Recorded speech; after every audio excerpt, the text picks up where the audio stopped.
Yes, that is right. We're doing another Moon Month video. You might think that the captain got his months confused. And you're right, I did. Melange withdrawal is a bitch, isn't it? Shut up. The bright side of this is that now we get a Moon Month double feature. Dr. X will build a creature, see androids fighting Brad and Janet. Annie Francis stars in Forbidden Planet. So that means that now I can cover the amazing Sam Rockwell film, Moon, since I mentioned it before. But you fools, you poor fools, I have tricked you yet again, because I found something a million times more interesting, and I don't know what I'm in for with this one. This movie is a science fiction film created by the Walt Disney Company. That's right, ladies and gentlemen. Prepare yourselves for one of Disney's most unknown and underrated movies ever. Oh boy, he's talking about Black Hole. I know all about Black Hole. Moon Pilot!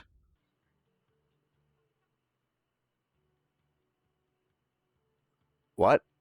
That's what I said! Wait, can you hear me? Moon Pilot is based on the novel Starfire, written by Robert Buckner, and was adapted by Disney into a feature film. The history isn't all too interesting, but apparently the FBI felt offended by the portrayal of an agent in the movie, so they changed him from a FBI agent to a federal security officer. Sounds like the FBI were a bunch of snowflakes. I don't know if much has changed. Apparently, they had trouble believing one of their agents would be assigned to guard an astronaut, since that's not their function. But even after the change, they still complained that the agent in the movie was too silly to be real. My God, it's almost like movies don't depict reality or something. Anyways, the movie would debut in New York's Radio City Hall in 1962 as an Easter holiday attraction, because nothing says Easter quite like the moon. It would also air on that old Disney TV program back in the day, the Disneyland one. There was also apparently a live stage show, which I wonder what that was like, but ultimately it would release to the VHS market in 1986. Again, I don't know much about this film, but that's fine with me. So let's jump right into Moon Pilot. The movie begins with some opening title credits over what appears to be a rocket launching from the pad. Mission Control monitors the launch, and the intro credits keep rolling because they are so proud of this one, you can tell. Not much happens here other than everyone is celebrating a good launch. They monitor what appears to be a trajectory around the moon. Someone named Charlie is aboard, piloting the spacecraft. The movie also expresses appreciation to the United States Air Force for their cooperation. How nice. The mission goes really well, without a hitch really. Not much of plot relevance happens during this whole sequence. It's mostly just a place for them to overlay the titles. A guy comes in asking if they have landed on the moon yet, but the general says they're just going around the moon. The general also makes note that the astronaut aboard is dealing with some hypoxia. The guy doesn't know what it means, but this other gentleman explains. He means space drunk, Senator.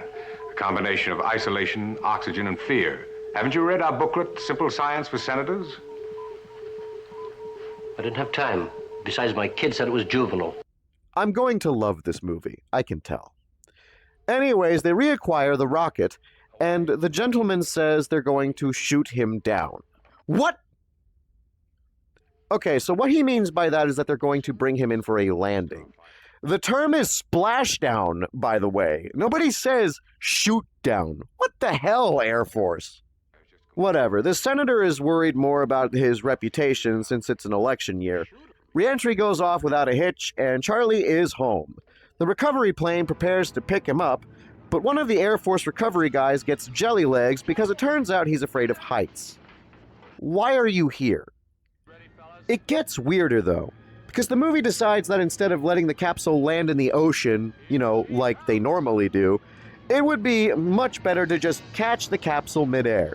This is a good maneuver if you want to break the astronaut's neck or risk a midair collision. What the fuck? Whatever. They caught him, so hooray for Charlie. Who is Charlie? I don't know, but they gotta be a pretty mean test pilot. The capsule is now aboard the plane, and they open the capsule to reveal Charlie. Hey, Charlie boy, how are you? Oh man, it's good to... I'm speechless. No words. So later, Charlie is being fed a nice meal after his expedition around the moon. The officers all celebrate Charlie on his accomplishment, and Charlie is pretty happy about it too. The general then decides to go ahead with the manned mission, but the senator is a little skeptical of this. He doesn't know if they're even ready. But the general insists. If a chimpanzee can survive, so can a man. After all, there's practically no difference between them. Oh, no? Do chimpanzees have the vote in your state, General? Senator, sometimes I wonder. So the general asks for volunteers and points out that they'll only have 1 week to prepare. Otherwise, the moon will be out of alignment for proper launch. So the room goes quiet looking for volunteers. Charlie even makes it known that he didn't like the trip by blowing raspberries at the general when he asked about the trip. The general asks for a show of hands. He then starts smoking a cigar. Then, Charlie starts smoking a cigar. Then the handler takes it from him. As I said before, we're not pressuring anyone. Take your time. Nobody wants to stand up, though, so Charlie throws his spoon on the floor. The handler tries to get the spoon without standing up, but then Charlie stabs his ass with a fork, causing the handler to go upright and officially volunteering him for the mission. Remember this detail. Oh yes, we're doing a theory at the end. I love me a good theory. Everyone congratulates the man, but he is pretty upset with Charlie for duping him. This is Captain Talbot, our unfortunate subject for today. The general goes on about how Talbot was his personal choice, even though you made a big deal about not choosing anyone yourself, but I digress. The general also points out that he is trained in bioastronautics and is also unmarried. Perfect test subject material. I should also mention, because I forgot to write it in the script, that Talbot is the one who trained Charlie to be a space chimp. This is an important detail to remember. I don't know why I forgot to write it in the script, though. Stupid, Captain, stupid! Everything is great until Talby asks about leave. Talby. The general then goes nuclear, making it clear that he's not going anywhere. Talbot then points out that he wants to go home to visit his mother. Everyone points out their concern that he'll confide in his mother, but he promises not to. Talbot also makes it clear that he will refuse to go to the moon if he's not allowed to visit his mother first. The general allows it. But when Talbot points out that he's taking a bus, the general gets pissed. See, Talbot here doesn't like flying. Why are you here? So everyone is just surprised that an Air Force captain is afraid of flying and is about to go around the moon. The general then decides to let him go. All right, Talbot, you can go. You mean replace her? No, Blackson, I mean you have 3 days leave! Oh. I miss the general from Destination Moon. He didn't scream at me. We'll all be heroes or angels, so what can we lose?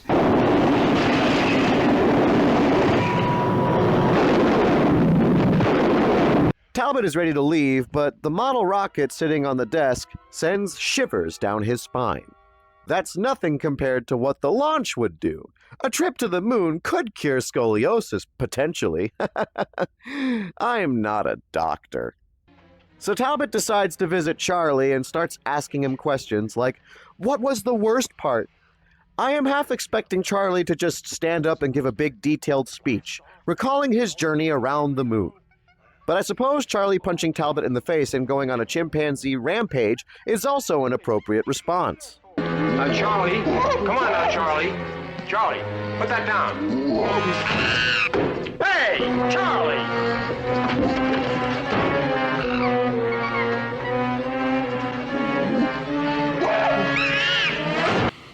Why do you suppose I just hurled a chair at your head, Neiman? If Charlie's bones weren't weakened from the zero gravity, he probably would have killed him. Chimpanzees are no joke. You should be afraid of them in the wild.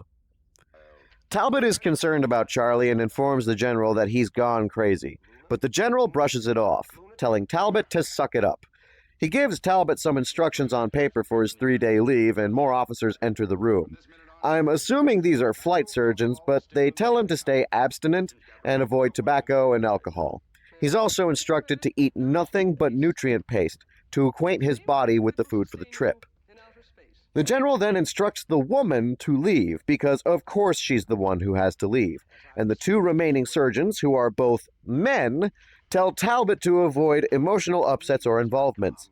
In simple terms, he's out of the dating game. The general closes out the meeting by telling him not to talk to strangers. So no accepting candy from that nice man with the Nintendo games. He could be a Russian spy.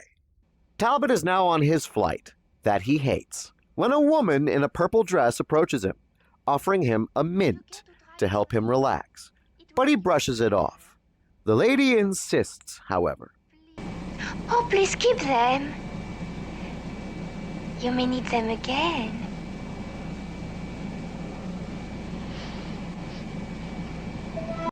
Spy. Has to be. She even has a book on speaking English in her seat. Talbot asks a flight attendant who the woman is, fearing he might have just been poisoned.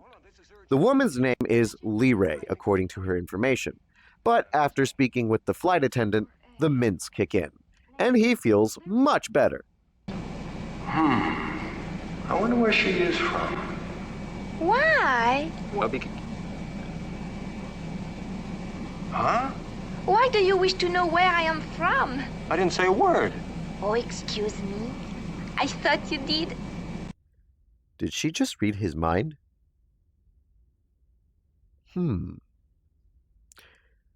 Methinks this is another detail you should try to remember. Leray wants to tell the captain about something, but she isn't very natural with her conversation. If she is a spy, she's a terrible one. Talbot is suspicious of her, but tries to ignore her, with the general's voice ringing in his ear. The enemy never sleeps, but they have a bright smile. Oh my God, she's unreasonably happy. He arrives at his destination and makes his way to his buddy, Walt. Truly amazing name choice right there.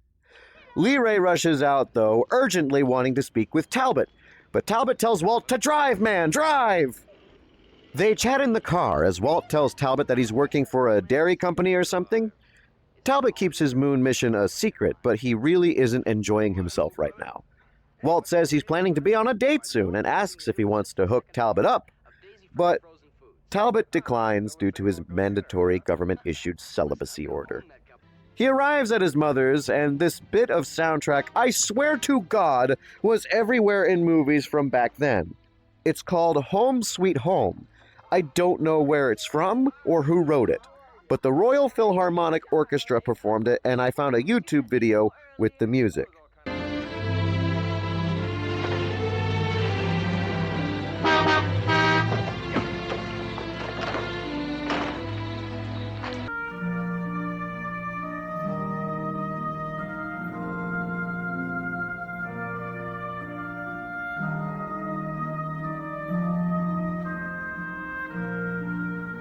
Let me know in the comments if you have an answer to this, and I'll give you a pin and a shout out in the next video. I mean, whatever that's worth to you, really. Well, he's happy to see his mother, and he seems to love her very much. How refreshing. He doesn't get to do too much with his mother, though, and later he decides to go for a walk. At this point, I'd be asking myself why I bothered arguing for leave in the first place. He can't do anything fun. He says bye to his mother and leaves her to her card game. He walks in the dark, whistling Home Sweet Home. He looks at the moon and gets nervous, but tries not to think about it. Then a black cat appears, and this absolute nerd tries desperately not to let it cross his path, but it does. That's funny. I mean, I joke about superstitions and space travel, but the last movie I covered also featured astronauts tempting superstition, and it bit them all in the ass. Maybe Talbot was onto something. Well, the bad luck already starts as Leray arrives trying to warn him about the moon rocket missing an important element vital to his safety, Talbot doesn't care to listen and bails out promptly, almost getting hit by a car. Then the driver tries to hit on Leray. She is not amused. Talbot runs home to Mommy and uses her phone to contact the General. Then Talbot informs him that he's being followed. The General tries to get details on the woman, and when Talbot explains that she was on the plane, the General suspects a mole within the headquarters. This mole plot goes nowhere, by the way. The General advises Talbot to board a bus for San Francisco and to get the hell out of there. Federal security officers, who totally aren't the FBI, you guys, will pick him up and take him to a secure location. Talbot boards the bus, but later down the line, a suspicious man in a hat boards as well. Hey! It's the General from the CMDF! He's not looking for more people to miniaturize, is he? Well, the bus is moving now, meaning no way out. The man is giving very odd and suspicious looks. Then he comically whips out a newspaper and acts like he's about to pull a gun.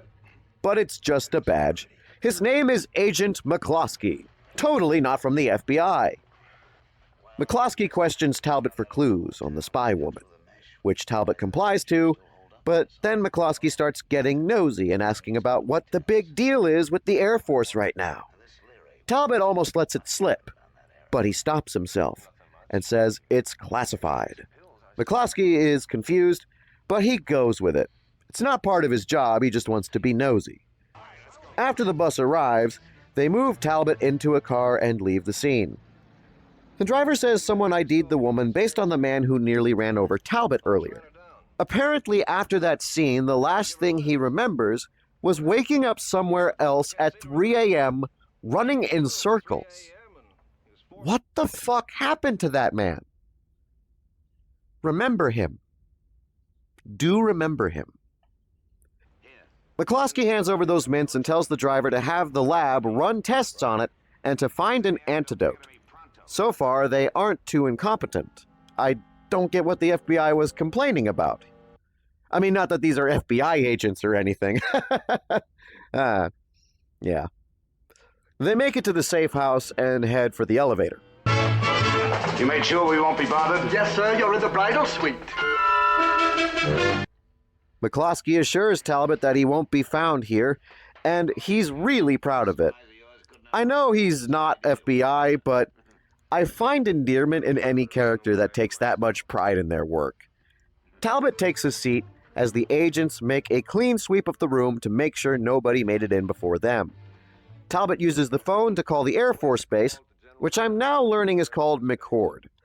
McCord Air Force Base is actually located in Pierce County, Washington, so now we know where the rockets are being launched from. McCloskey instructs other agents to secure all entrances to the suite.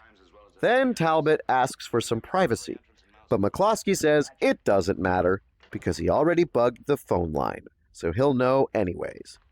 Nice of him to tell Talbot that before the call. The General picks up the phone and Talbot informs him that they are in the Park Lane Hotel and that they lost the spy. He also warns that the not FBI tapped the phone line. Tapped! How dare they do that? This is official Air Force business! The General asks to speak with McCloskey, and the General rips into him, telling him nothing more than that Talbot is the most important man in the country. But Mr. McCloskey here keeps asking for more information. The General tells him to shut up and to stop asking about it. He then tells him to put Talbot back on, so he does. The General tells Talbot that his leave is canceled and that in 6.5 hours he's back to McCord for launch prep.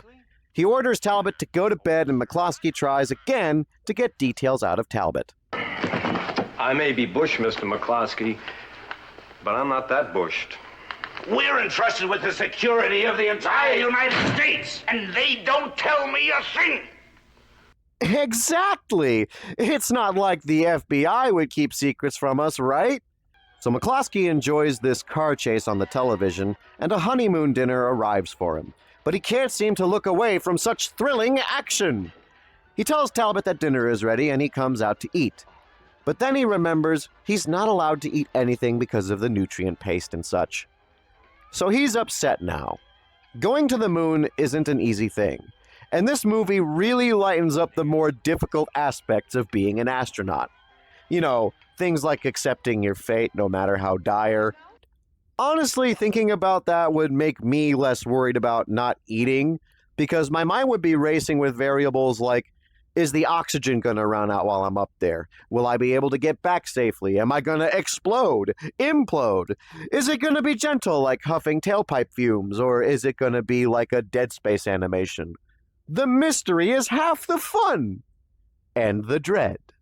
So Talbot digs into his nutrient paste, which confuses McCloskey, who tries again to pry more information out of Talbot. I would have just stayed on McCord at this point. At least there, most everything would have been taken care of. But now you've got the stress of McCloskey prying for classified information out of you every 5 seconds. Of course, Talbot keeps a lid on things like he's supposed to.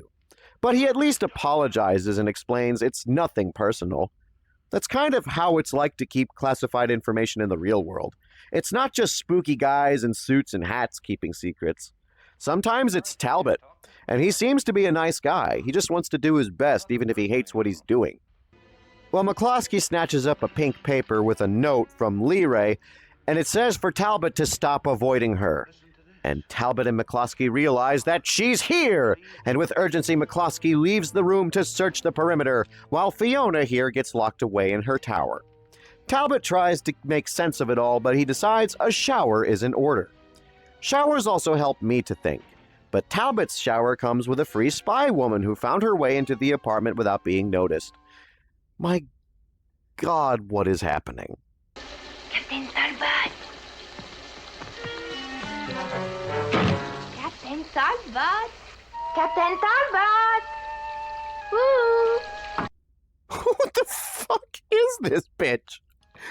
Oh, it's funny when a woman walks in on a man taking a shower, but of course when I walk in on a woman taking a shower, I get the police called on me and hit with a breaking and entering lawsuit. I see your double standards here, movie.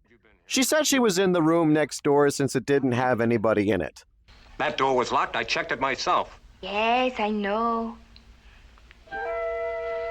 Talbot tells her that the not FBI is tearing the hotel apart looking for her, but she insists she isn't a spy.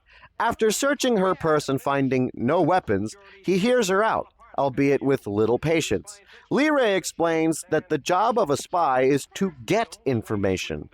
Talbot agrees with this conclusion, so Leray finishes her argument by saying that spies typically aren't trying to give you information. I think spies only give information to their clients. You know, the ones for whom the information is for. Talbot begins to understand and decides to listen to what she has to say. Leray says that she's trying to save his life. She knows that the rocket isn't properly ready for a safe voyage to the moon, but she can't tell him anything, though. McCloskey returns, so Talbot prepares to have her arrested, but she says something that I can't make sense of. Apparently, Charlie's madness was caused by a lack of proper protection on the rocket, which doesn't make a lot of sense to me right now. But remember this detail. Talbot agrees to meet with her again to get more information, so he arranges to meet with her at the park right outside. He then pulls a classic spycraft maneuver, hiding Leray in the other room and turning on the TV. Break it down.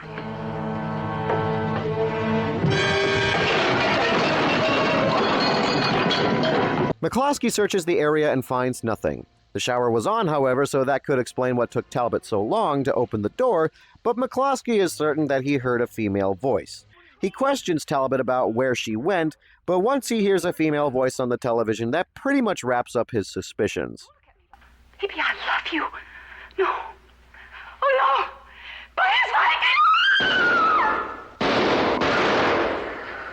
Jesus! It's just a TV skit. Why did it need to be so brutal? Well, McCloskey tells Talbot to get dressed so that he can help identify her, and his patience is wearing out. He takes one final look up the chimney and sees nothing. Maybe he was hoping Santa would bring him the Epstein files. Never stop mentioning them. We're not stooges. Yeah, we believe in the true meaning of Christmas. Yeah, we...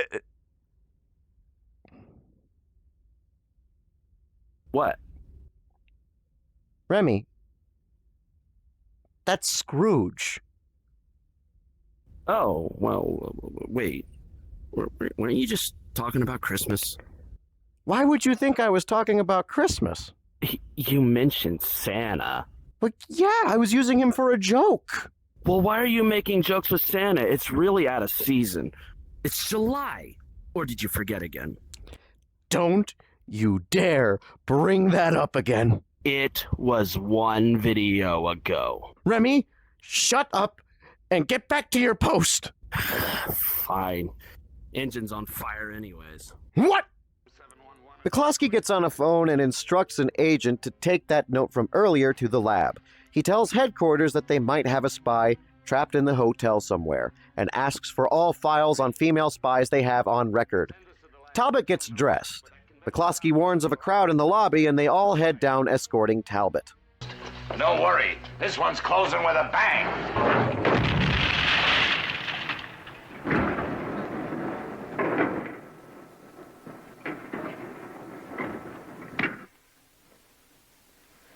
Talbot asks if he can phone a friend, and McCloskey tells him no, because obviously he wouldn't let him do that. The lobby is indeed very crowded, causing Talbot to get lost in the mix. They accidentally grab someone else and leave. Someone getting abducted by the government is being made as a joke here. Well, Talbot uses this as an opportunity to make for the park. He steals a ribbon off someone's suit and attaches it to himself. But he gets stopped by this charismatic guy who mistakes Talbot for some dude named Ted Jones or whatever. This man is so convinced that Talbot is Ted Jones, he just starts saying nice things about him, like how he's the spitting image of his dad and shit. I love this man. I wish I could exude half that charisma anymore. The agents then realize that their Talbot is in another castle, as they have escorted this man who truly doesn't know what's going on, I think. And McCloskey just crashes out. Talbot, where is he? Get him! Come to the exit!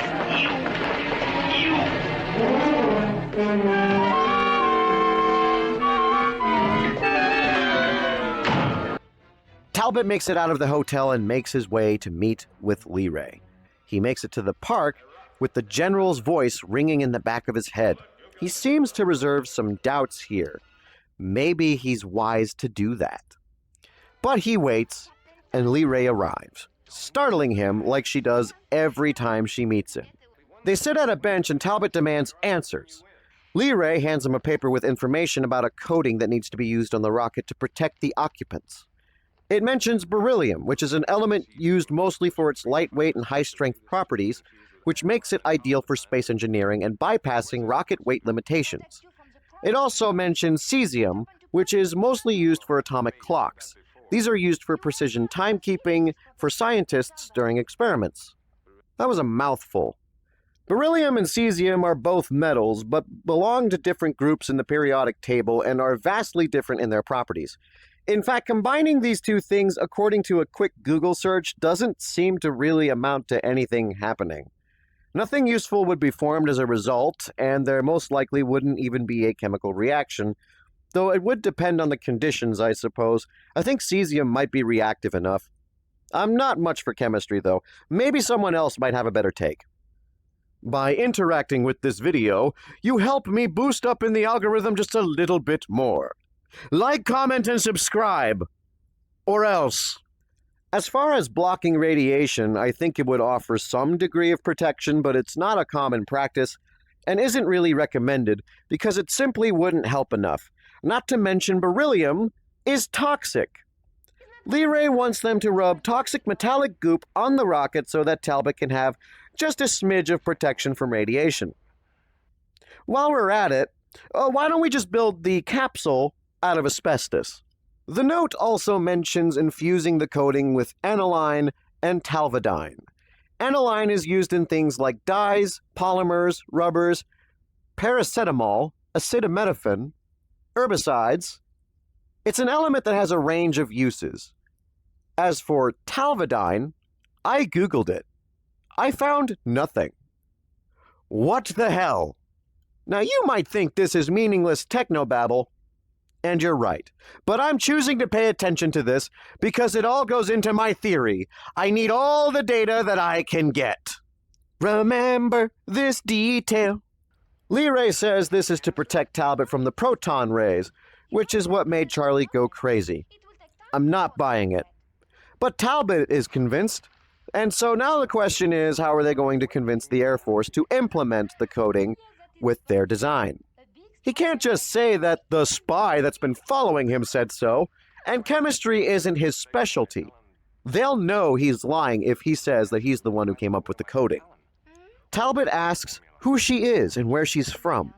And Lee Ray isn't very forthcoming about it, but she says she's from another planet called Beta Lyrae, which in her words is beyond the star we call Andromeda.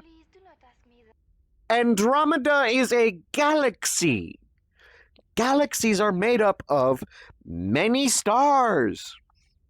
So which star of Andromeda is it, Lee Ray? Talbot doesn't buy it, and frankly, neither do I. That Andromeda remark just invalidated her story for me. Talbot decides that he needs proof, so he asks her to tell him his future. Typical Earthling assumption. Oh yeah, well if you're an extraterrestrial being, then why can't you read my mind? So there. Fucking idiots. Well, turns out she can, and she says she doesn't know what she will materialize.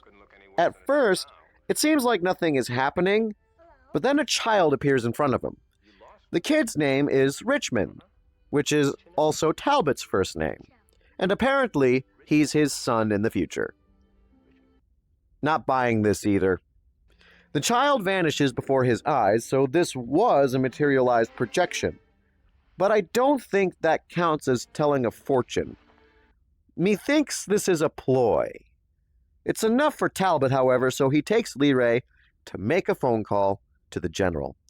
Back at the bridal suite, McCloskey is hard at work reforming the room into a base of operations to begin a massive search, providing instructions to the local authorities, then getting roasted for sucking at his job. And as important as that should have been guarded. He was. Oh, no. What rookie handled that goof off? Back at McCord, the general boards a jet to pick up Talbot for final briefing and liftoff. I'll have Talbot back here in plenty of time for final briefing and blast-off. Either he goes up on schedule or we'll go down in history as failures. And I'll write the book myself! The general hauls ass and makes his way to the pickup. Because of this, Talbot was unable to reach him. The only thing they can do now is wait for him to get here. Talbot asks the question that concerns me the most. Why? Why go to all this trouble? Lee Ray says that her people want to be friends and that they have been watching the human race for centuries, waiting for them to catch up technologically. Now that a chimp has made it into space and that a human is about to be launched into space, they have chosen now to reveal themselves. But I'm still confused. Why all the secrecy then? And why do aliens want to be friends with humanity? Do they know who we are? Well, the aliens want help, and Talbot does the whole, I feel crazy, but I love you spiel. But he's concerned that the general isn't going to believe this story, and she can't just go around materializing children all willy-nilly. But then she says that she can only materialize things for Talbot. This is one of those details you should probably remember. Probably. The police arrive, however, so our star-crossed lovers make a run for it without being seen. The base of operations is lighting up as everyone is busy finding Talbot when the general walks in, and he's not here to give McCloskey a free quote on his car insurance. McCloskey attempts to cover his ass by saying Talbot is totally in the building, he's just somewhere else. But the general isn't buying it. He's too smart for that crap. After getting lambasted by the general, McCloskey asks what the fuck matters so much about this one guy. Sorry, top security. General, I am security! Oh, yes. That interaction is probably one of the best parts of this movie to me. I love it. Finally, McCloskey gets some closure. The general tells him that Talbot is scheduled for a flight around the moon, but that he needs to keep his mouth shut. All this time, We had a man right here in our midst. A man who'll go down in history like Columbus. And we didn't even know. We did. Why wasn't I told?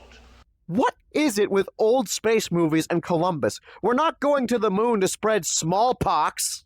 So McCloskey orders all the female beatniks in the area to be brought in for identification.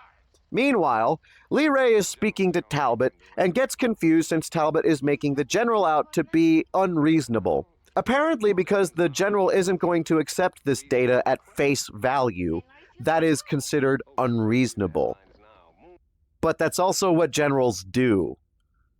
For a species that's been watching us for centuries, they don't have the faintest clue about who we are. Another important detail to remember. Of course, Talbot can't just leave either.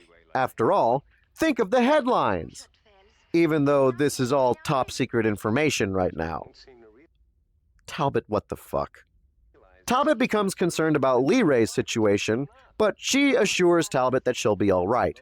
She also says that she loves him and wants to be with him forever. Ominous. Don't be deceived. Another important thing to take note of, Talbot moves in for a kiss and lands it. But note Lee Ray's reaction. What was that? What did you do? Well, I kissed you. So that's a kiss? Yeah, you mean to say you didn't know about it? I have heard about it and I have tried to understand, but it is not the same as doing, is it? Oh, I guess not. Would you do it again? Yeah, how long did you say your species was watching us? Centuries? And you're just now realizing what kissing means. Something that every human couple does to show affection since for fucking ever? You know, methinks she's not being entirely honest with us. I am a space pirate. You can't get this shit past me. Talbot doesn't think much of it, and they kiss again. But Talbot isn't feeling it, so he asks what they do on Beta Lee Ray. For a demonstration, Lee Ray bites his ear. He didn't take it too well at first, but after processing what just happened, he decides that he really liked it. Talbot's into some kinky shit. Lee Ray says that maybe Talbot will make her into a kissing expert, and they make out on the docks. With this newfound confidence, otherwise known as a boost of testosterone, he decides to call the base of operations, because somehow he knows that the general is there. The general is handed the phone, and the second they know it's Talbot, they begin tracing the call. They find out that he's somewhere at the docks, and McCloskey makes his way there. The general is concerned that Talbot was kidnapped by the spy, but Talbot says that he's fine. The general demands an explanation, so Talbot tells the general to get a pencil. He does a great job holding his own here. Good for Talbot. The general is angry that Talbot is making yet another deal, but McCloskey is on his way. Talbot manages to get the information to the general, however, and after making the case over Charlie's madness, the general agrees to testing the new formula. Promise to test this formula, sir. Of course. Anything to keep you happy. Well, thank you, sir. We're in, sweetheart, we're in. Thank you very much, sir, and I'll be right... Let's go, sweetheart. McCloskey instructs the other agents to round up witnesses, and then takes Talbot away. Talbot demands to see the general, and he gets his wish. But it's at the police headquarters. Lovely. The general is ready to take Talbot back to McCord, but McCloskey wants to find the spy. A witness is brought in from the docks. This witness saw Talbot kissing the woman. Many times, apparently. The general is not too happy about that, and McCloskey suggests that perhaps Talbot was giving away rocket secrets, branding him a traitor to the country. Talbot is about to put McCloskey on his ass, but the general holds him back. So now McCloskey sits them all down and tells them to identify which one of these girls is from the docks. The women then march in, and they're all stereotypical beatniks, and this scene is just so full of itself that I kept laughing through the whole affair. It's so goofy. They bring in several groups of women, and none of them are Lee, but one of them brought a drum, another has a coffee cup, and then there's this woman who just comes up and starts speaking some truth. Like, god damn, she's only in this scene, but she was the best. Away with the dollar bills that's turning men to managers, and away with blue uniforms and gray flannel suits, and keep your crummy hands off of me. She's crazy enough to be a space pirate. The last two ladies has one singing about the void and another doing cartwheels right off the platform. Just showing off those skills right there. Well, that was a bust, but I loved the whole sequence. I recommend it. Before Talbot and the General leave, McCloskey tells them that he got those lab results on those mints from the plane. Apparently, they were made of a substance unknown to man. Ooh. That was my theremin impression. That includes the bottle, the paper she's been writing on, and the ink she's been writing with. So yeah, that lends credence to the whole alien claim, but I'm more concerned over motive. Well, after that, McCloskey releases them, and the General asks one final time if Talbot broke any of the rules in the agreement. Talbot assures that he hasn't, and they head for McCord. McCloskey is left to ponder the information. No element known on Earth.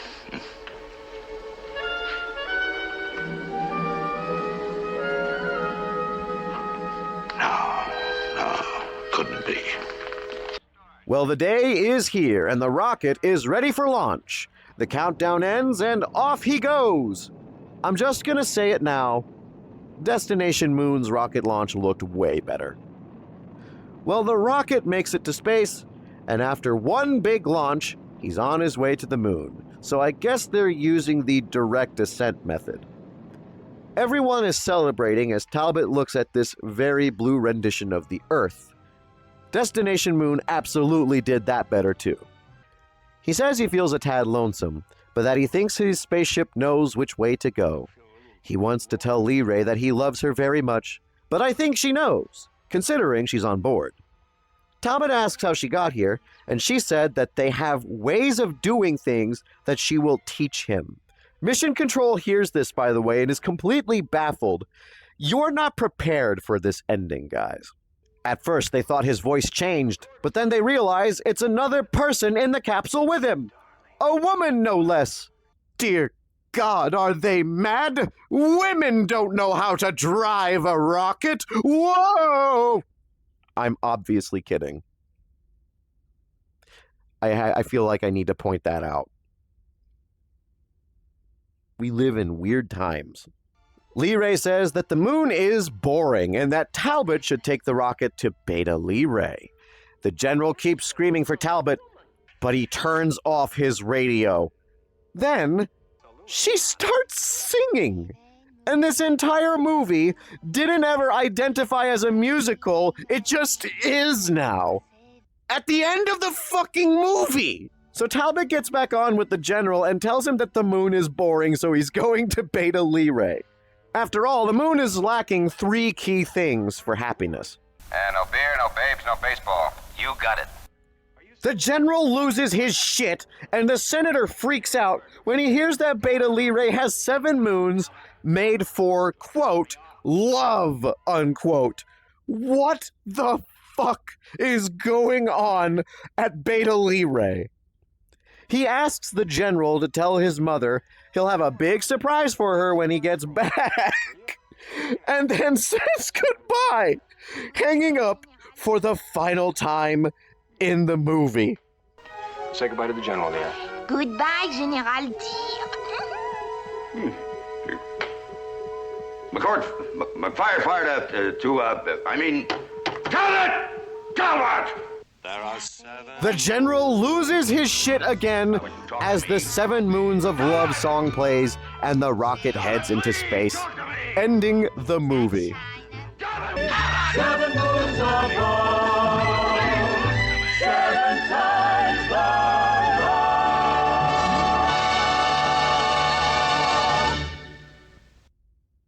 rock. Oh, Jesus. Well, that was Moon Pilot. Let's go over my thoughts. This movie was fun. I genuinely think I have a new favorite to add to my sci-fi collection. Holy shit, what a ride. I don't care much for love stories, but an alien coming down to Earth just to date some guy is a funny idea.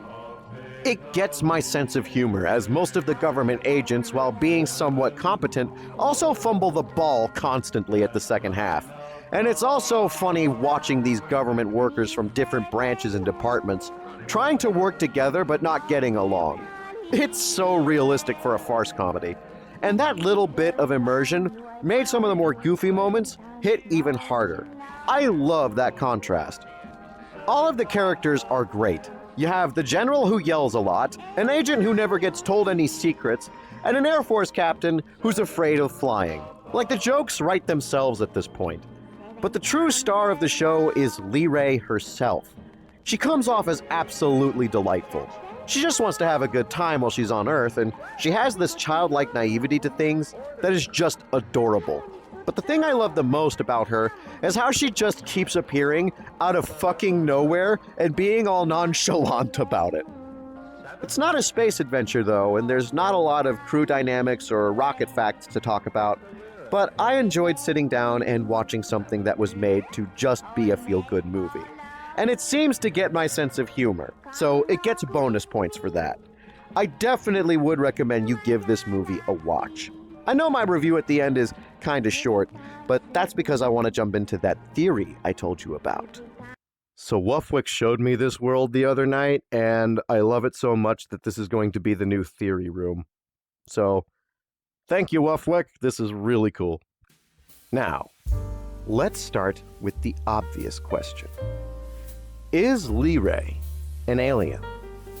Well, the first theory I wanted to try was to disprove that she was an alien. After all, her story doesn't add up to me. She says Beta Lee Ray is on the other side of the star we call Andromeda. But Andromeda is a galaxy, not a star. Also, the formula she provides to Talbot doesn't seem like it'll really do anything, according to my research on the matter. Though maybe a chemistry expert can fill me in on it more in the comments. What's even more insane is her motivation. She barely knows Talbot, yet she's in love with him.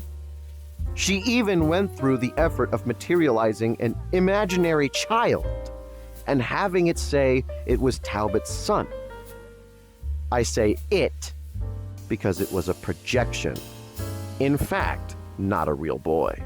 Talbot had difficulty trusting her, but he does eventually give in to his creepy stalker and follows her advice.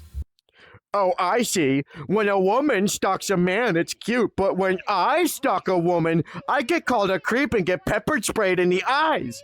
I see your double standard, movie. Seriously, though, my first idea was that she had to be a spy who was just really good at her job.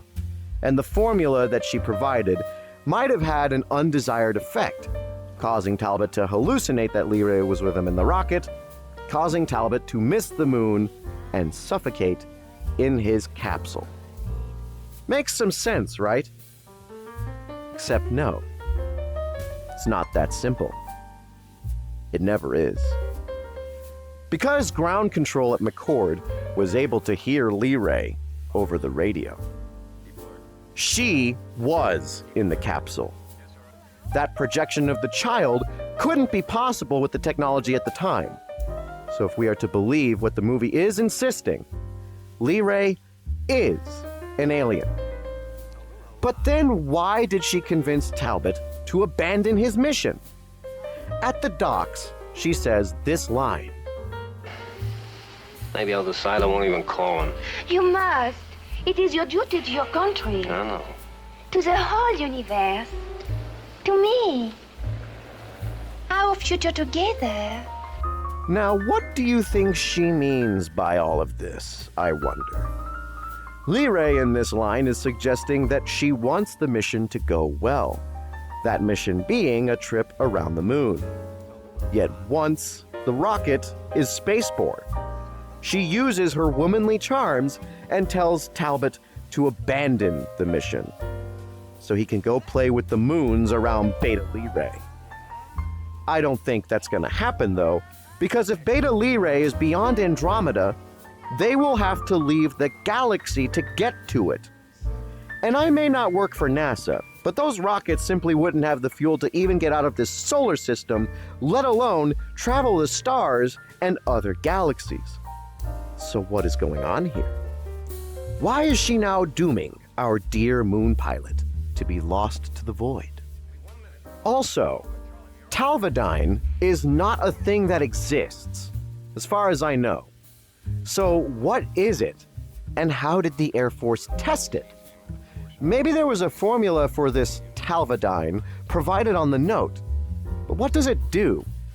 Maybe it is meant to protect the rocket. I mean, after all, the movie made it clear that this was tested before it was applied. Unless the Talvadyne's true purpose had nothing to do with shielding at all. Maybe it was a compound that was easiest for, say, an alien ship to detect. Think about it for a moment. The lab results on all of the things Lyrae provided during the movie were made from materials that were not of this Earth. Perhaps Talvadyne is one of those materials. From the alien perspective, they may not be able to track human materials very well, so perhaps the Talvadyne, being alien in nature, already would both act as a proper radiation shield, but also as a tracer for an alien radar to pick up. If Lyrae intends to take Talbot to Beta Lyrae, she would need to rendezvous with her ship, but with the limited control of the rocket, they need a way for the alien ship to locate them. So now we've figured out how Lyrae plans on getting Talbot to Beta Lyrae, but I still don't know the motive as to why. Lyrae says it's because her people want to be friends, but remember that guy who almost hit Talbot with his car? Remember how he was found confused, unable to remember anything, and running around in circles? Now that doesn't sound like something that someone wanting to be your friend would do. Just a hunch. Is there no better way to communicate friendly intent that they can think of? I mean, surely they would have a clue as to how to communicate with us if they've been watching us for centuries.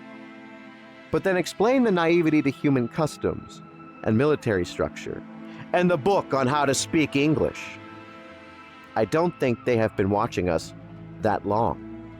That doesn't necessarily mean that they don't want to be friends, but if this is a lie, then why so disingenuous? I'm suspicious of her motives here. Not to mention that she has taken the form of a human female and is doing her absolute best to come off as delightful and charming with a radiant smile that could warm your heart. Similar to the function of Six from Battlestar Galactica. The disguise is just so she can have an easier time manipulating Talbot. She also doesn't know what kissing is, and she makes up a story about how she knew, but didn't understand. That initial reaction tells me otherwise. She's under scrutiny right now for being caught in a couple lies. Actually pay attention to this scene. Are you expert? Expert? With kissing. Oh. Yeah, maybe. With you, I will become expert. Yeah. She wants to become an expert at kissing. Now this comes off as cute, but something is sending a red flag here in my mind. And I think I know what it is. Talbot's duty to his country is clear, but what did she mean by his duty to the universe, to her, and their future? It's so vague.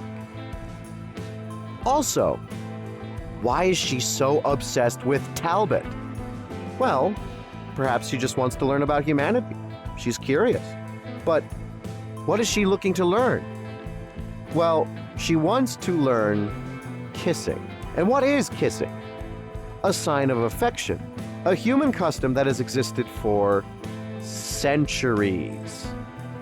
Lyrae is lying about having known humanity for centuries, but would like to catch up on all that information as quickly as possible. So she needs an expert on human customs. Why not start with kissing? After all, it seems to be getting her what she wants during the phone call with the General, doesn't it?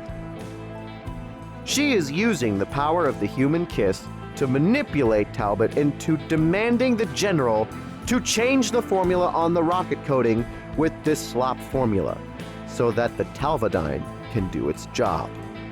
The only thing that I do not understand is this obsession with Talbot. What is so special about him anyways? I mean, he's an Air Force captain, sure, but he hates flying. And while being able to stand up for himself just fine to a degree, he's probably the most timid Air Force captain I've seen. He's not really that special either. The most notable things he's done in the movie is volunteer to test pilot a shoddy rocket, and he trained a chimp to go to space. I just don't see how that...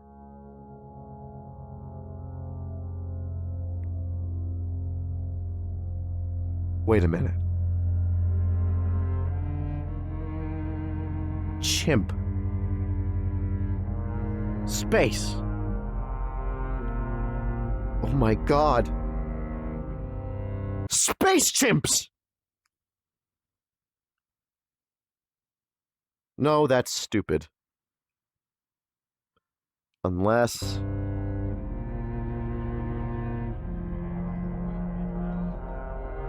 Oh my God. Charlie. Charlie is the key. Charlie is the key. He's the key to all of this. The first thing we see in the movie is Charlie make a trip around the moon and back. At first I didn't think there was anything important here, but there is a blink and you'll miss it moment of dialogue spoken by a controller while Charlie is going around the moon. Joe, give me an alert when a wire radar picks him up. Yes, sir. Hulu, this is McCord. Give me an ETA on acquisition. Hawaii has acquired him, sir. Now, to regain acquisition of something, you must first lose acquisition of something. This information suggests that there was a moment of total blackout on the rocket. This means that as Charlie passed around the dark side of the moon, they lost acquisition of Charlie for a brief while. This means that whatever happened on the dark side of the moon, only Charlie would have known about it. So, if we are to believe that there is an alien ship out there somewhere, what if Charlie encountered something? Something on the far side of the moon. What if what he encountered was able to look into his memories and thoughts? They have the power to read minds in the movie. It's entirely possible. Perhaps the aliens thought Charlie's species were the dominant intelligent species on the planet. But when they looked into his past memories, they perhaps saw his life before as a wild chimpanzee, living his happiest life until he was taken by the Air Force to be the test subject of a rocket flight. Now, who do you think they saw in those memories? Who do you think Charlie would have held the most emotional connection with? Well, who trained him to be a space chimp? Who was by his side before being volunteered for the rocket mission himself? That's right. Talbot. Talbot lived rent-free in Charlie's memories as being the one Air Force officer who showed him compassion. He cared for Charlie so much that Charlie considers him as a best friend in an unfamiliar place. Now, the aliens would learn everything they need to know about Talbot through Charlie. Now, when he gets back to Earth, the second half of the movie would have us believe that Charlie went insane because of the proton rays. But who gave us that information? What's this supposed to do? Protect you from the proton rays. This theory also explains how she knew about Charlie's condition, which seems to be getting worse. But I don't think it's the proton rays that are driving Charlie insane. Because once he's back, he acts like a totally normal chimpanzee.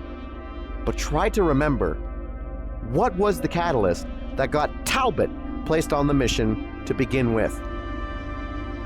It was Charlie.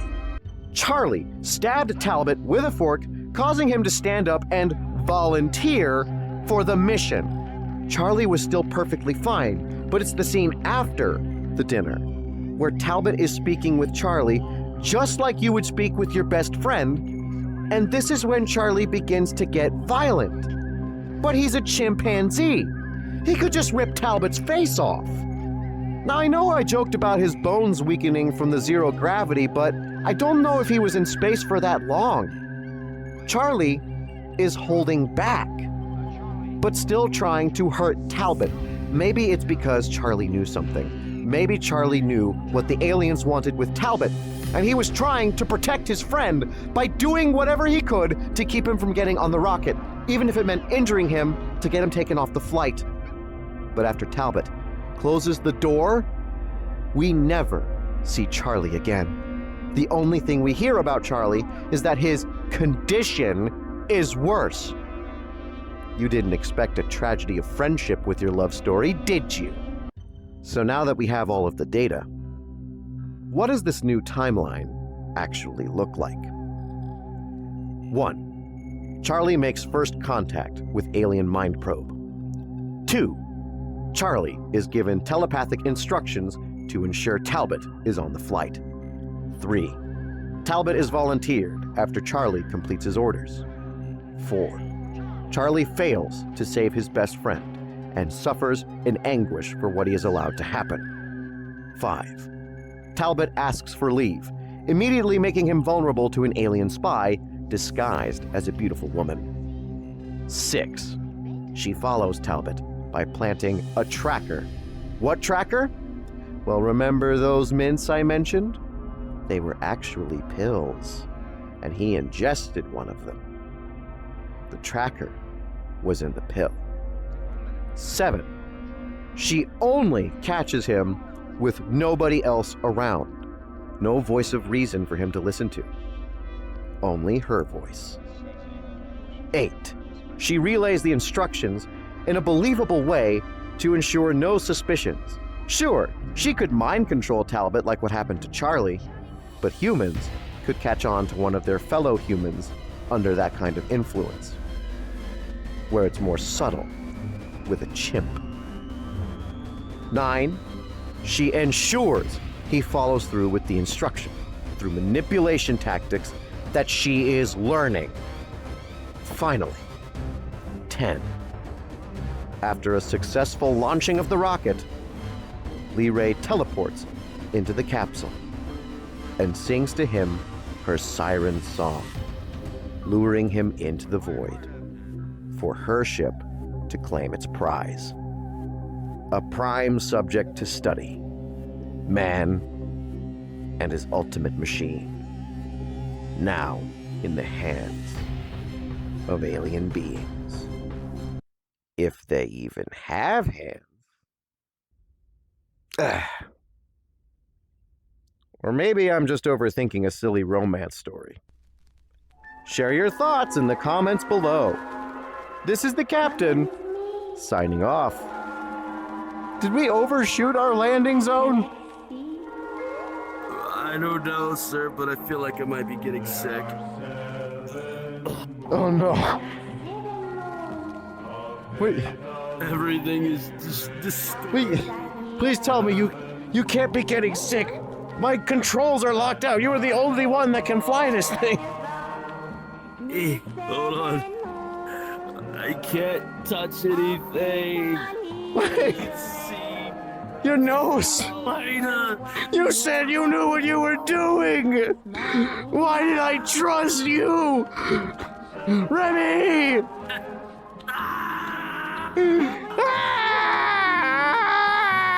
We spit it! I don't know!